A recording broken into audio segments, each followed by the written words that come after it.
Hola, ¿qué tal? ¿Cómo les va? Soy María Scherer. Apenas hace unos días nos enteramos de que la Secretaría de la Defensa Nacional había sufrido el hackeo más importante en su historia. Para hablar sobre eso tenemos aquí en el estudio a Israel Reyes. Él es experto en ciberseguridad, seguridad nacional e inteligencia. Israel, muchísimas gracias. Qué bueno que estás aquí platicando para Latinos. Claro, bueno, muchísimas gracias a ti, María. Me da un gusto estar aquí contigo y, bueno, con toda tu audiencia. A ver, Israel, hay muchísimo que preguntarte, pero hay otras dependencias que han sufrido en lo que va de este sexenio ciberataques. Es el más importante, ¿no?, que ha sufrido la Secretaría de la Defensa, de las dependencias pues, más delicadas, ¿no?, con información más delicada de todas. ¿Es comparable este ciberataque a qué? Bueno, mira, este ciberataque es comparable a los ciberataques que ha sufrido Estados Unidos en el Departamento de Defensa, que también inclusive la CIA también fue hackeada. Y bueno, lo que sí sabemos es de que este footprint, que es la huella digital de estos hackers, de este grupo, fue el que hackeó a Chile, al Ministerio de Defensa. Y lo reivindicaron además, ¿no? Exactamente, exacto. Y al Estado Mayor. También hackeó en Colombia al Ministerio de la Defensa, a El Salvador, a Guatemala, a Perú y ahora a México. Es muy particular este tipo de ciberataque porque primero atacan a instituciones que supuestamente deben de ser muy fuertes, que es el Ministerio de la Defensa, Defensa Nacional. Entonces, el objetivo de estos ataques es, y se le conoce como hack and leak, es decir, accesar los sistemas de una manera no autorizada, obtener terabytes de información que puede ser clasificada o información pública, extraer esa información y después divulgarla, con un efecto secundario, que es un efecto psicológico, que es de desinformar. Hoy en día sabemos que el dominio de la información es el nuevo campo de batalla, la desinformación, los bots, los trollers, y que eso nos puede llevar a un estado de ingobernabilidad o un estallido social. En los estudios que se hicieron y en los cuales en ocasiones participo con la comunidad de inteligencia internacional, hay el CSIS, que significa el Center for Strategic and International Studies. Es una organización internacional donde colaboramos con todos los ministerios de defensa. En el mes pasado de agosto experimentamos alrededor de 40 ataques a gobiernos. A ver, déjame interrumpirte. ¿Por qué dices con el objetivo de desinformar? Porque uno pensaría que habiendo tanta información que no era pública, hecha pública, uno estaría más informado, a lo mejor sobre asuntos que no deberíamos de estar informados por lo delicados que son, pero al final más informados, no menos. Bueno, María, este es un punto sumamente interesante. Te comento cuál fue el modus operandi de lo que pasó el 6 de enero en Washington, D.C., en el movimiento que terminó en una insurrección en el Congreso de Estados Unidos. Empezó un hackeo, Hack and Leak Operation. Entraron, obtuvieron la información. Como los hackers no tienen una validación de los documentos, siempre existe la posibilidad de que los van a alterar con el propósito de causar caos político. Eso lo vimos y lo verificamos en Estados Unidos. Sí hackearon, sí accesaron la información y a ese evento también se le conoce como Deep True. ¿Por qué es un Deep True? Porque efectivamente inicia con un hecho, con una acción que es verídica, un hackeo que sí se dio.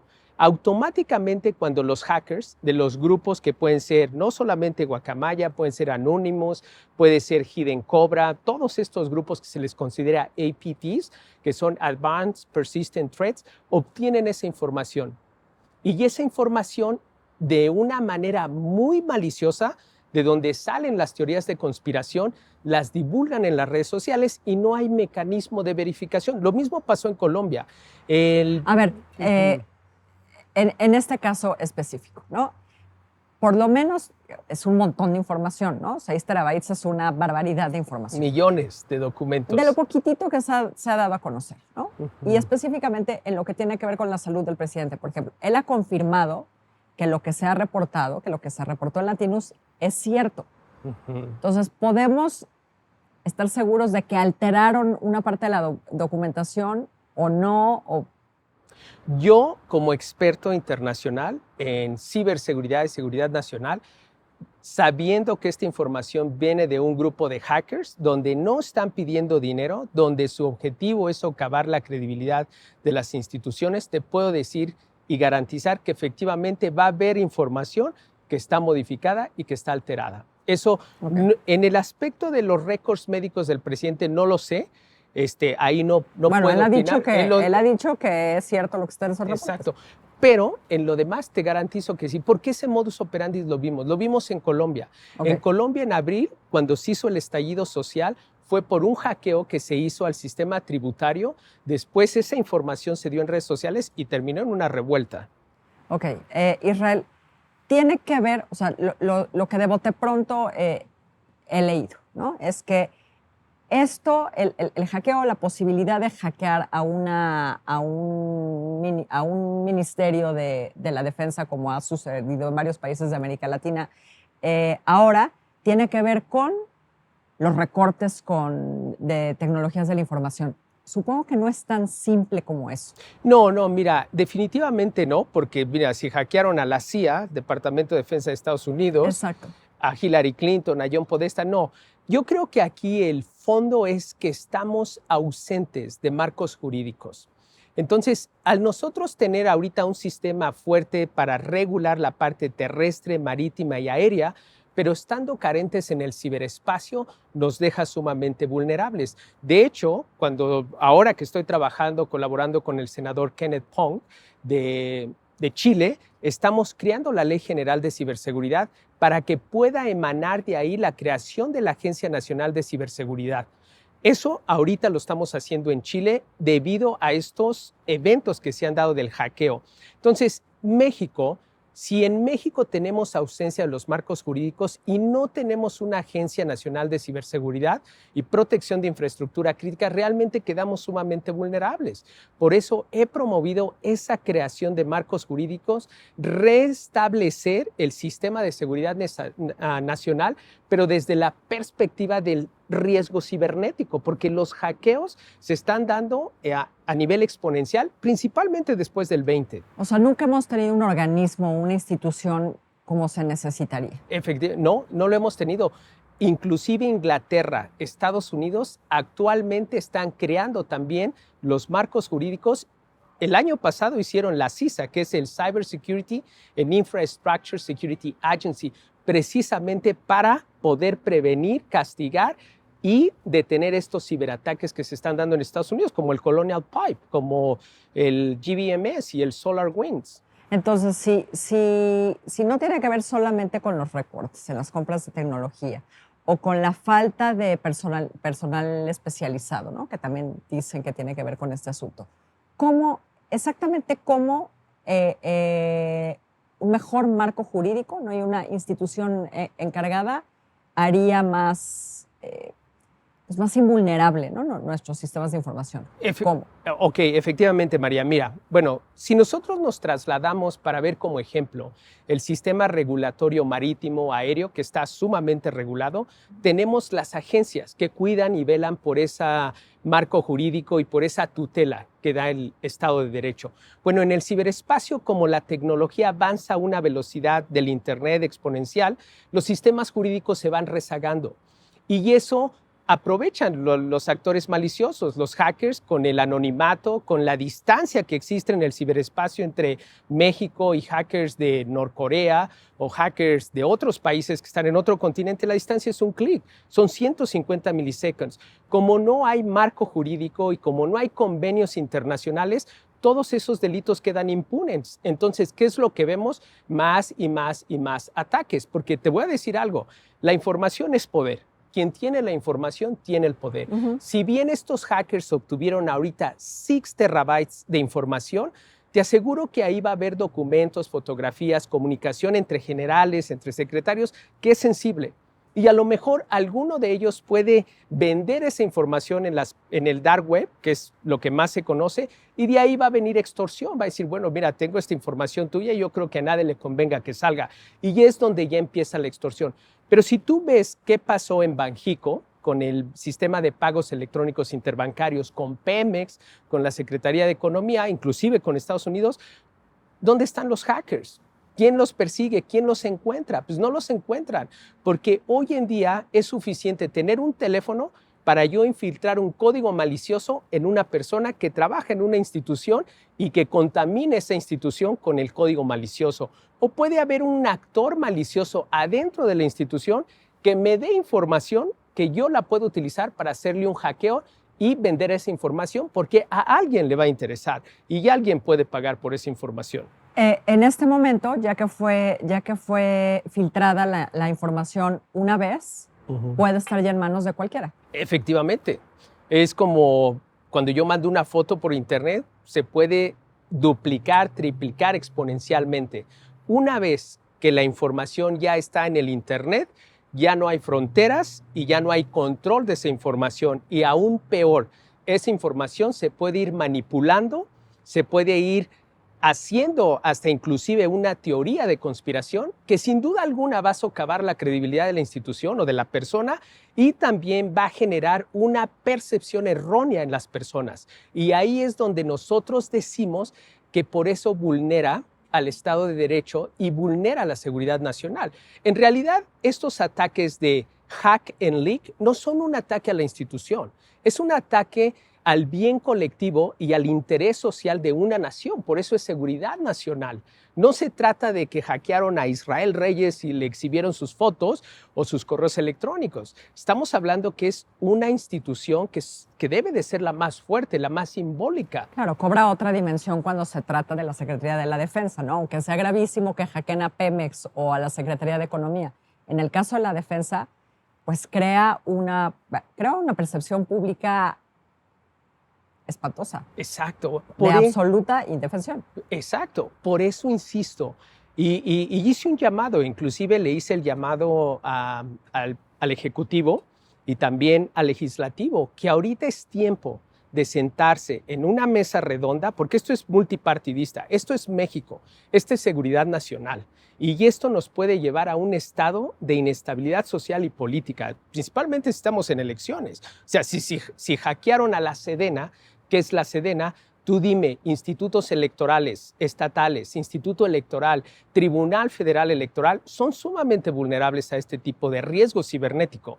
Entonces, yo anuncié públicamente y le mandé un mensaje directo tanto al Ejecutivo como al Legislativo y a la comunidad de expertos, porque hay buenos expertos en México, que nos sentemos en mesa redonda y discutamos cómo podemos crear esos marcos jurídicos, precisamente para prevenir, castigar y perseguir este tipo de delito que atentan contra la seguridad nacional. O sea, me queda claro que en México hay talento, me queda claro que hay instituciones que ya han desarrollado cierto nivel de capacidad cibernética, como es la Uniciber en la Marina. Colaboré con ellos, trabajé con ellos y sé que tienen muy buenos elementos. Entonces yo creo que aquí es cuestión de sentarse en el Senado con el senador Ricardo Monreal, con el senador Alejandro Armenta, también ahí con los diputados, con López Casarín y con el Ejecutivo, porque esto es multipartidista. Si nosotros no creamos el marco jurídico, si nosotros no creamos una Agencia Nacional de Ciberseguridad, yo me atrevo a decir que los problemas que hemos visto en otros países, como el 6 de enero de Washington, D.C., nosotros los podemos tener en el 24. Bueno, si hackearon a Pemex en 2019 y no pasó absolutamente nada, y hoy estamos donde estamos. Exacto. Sí, Banxico en el 2018. Fue tremendo. El impacto de Banxico en el 2018 le costó a México casi 1,000 millones de pesos. Pero eso no es todo. Eso fue en el 2018. Después, en el 2019, hubo otros hackeos al sistema financiero bancario.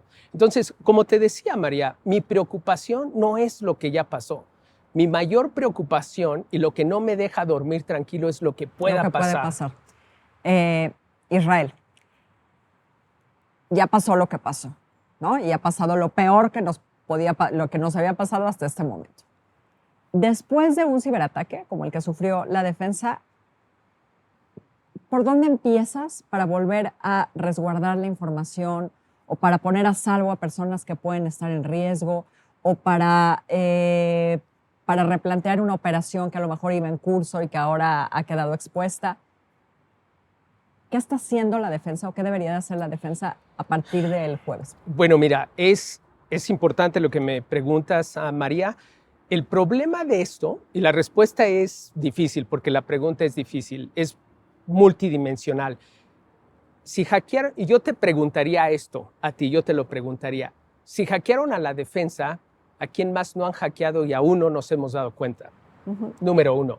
Ahora, ¿cuál es realmente el objetivo de hackear a la defensa? O sea, ¿cuál es el objetivo si no están pidiendo dinero? Entonces, aquí lo que yo me preocuparía es decir, bueno, ¿cuáles son mi infraestructura crítica? ¿Cuáles son mis secretarías críticas para hacer un análisis forense? Porque si ya le pegaron a A, existe una alta probabilidad que también ya le pegaron a B, a C y a D. Ahora, otro tema, los hackers hackearon no la semana pasada ni el mes pasado. Los hackers penetran esos sistemas desde mínimo 6 meses antes. Tú no puedes extraer 6 terabytes de data en un día, en una noche o en una semana. Tú necesitas tiempo, necesitas infiltrar, categorizar, clasificar, entender cómo está el sistema y poder extraer la información. Es el mismo modus operandi del 2018 con Banxico en el sistema de pagos electrónicos interbancarios. Penetraron 6 meses antes para poder entender el sistema, para poder entender los sistemas críticos y manipular la información. Recordemos que los ataques son en contra de la confidencialidad, de la integridad de la información y de la disponibilidad de la información. Y ahorita yo podría pensar, bueno, si la Sedena fue infiltrada y si consideramos que eso se llevó tiempo, quizás hay otras dependencias que también estén infiltradas, lo cual pone en riesgo la seguridad nacional y el Estado de Derecho, tan solo por la percepción de las personas. No, pues eso ya está en riesgo. Totalmente. Uy, Israel, te agradezco muchísimo esta conversación. No, pues a ti, María, y a todo tu auditorio, pero yo insisto en lo básico. Tenemos que estar preparados con marcos jurídicos. Un ataque, un ciberataque al gobierno, a las instituciones, a la infraestructura crítica, al sistema financiero, es un ataque en contra de los mexicanos y las mexicanas. Es un ataque en contra del interés social. Las normas jurídicas deberían de ser de statutory ius cogens, que significa el estado imperativo del derecho. Y por eso necesitamos también alinearnos con convenios internacionales, porque estos hackers sí hay internos, pero hay externos. Entonces son operaciones que se dan desde otro país. Transnacionales. Transnacionales, totalmente. Muchas gracias de nuevo, Israel. El gusto es mío, María. Muchísimas gracias a ustedes. Yo soy María Scherer y aquí lo espero la próxima semana. Que le vaya muy, pero muy bien.